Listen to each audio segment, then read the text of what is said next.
We got this sump pump to help clear the water off of the winter cover on our pool. Well, this year we borrowed somebody else's to do it, but we decided to get our own.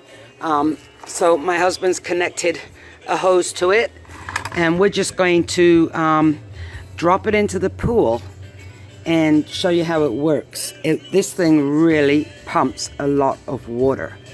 It's simple, as you can see. You plug it in, hose attach, and off you go.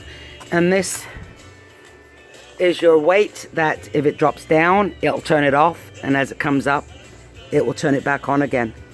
It really works well, and I will show you that. Where is it? Out there.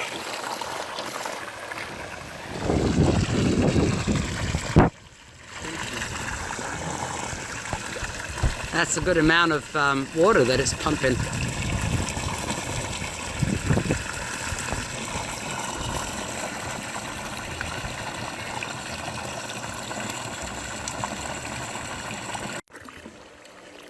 So raise it up again,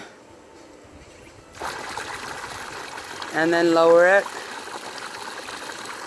All right, and that shows you a level where it's going to stop working.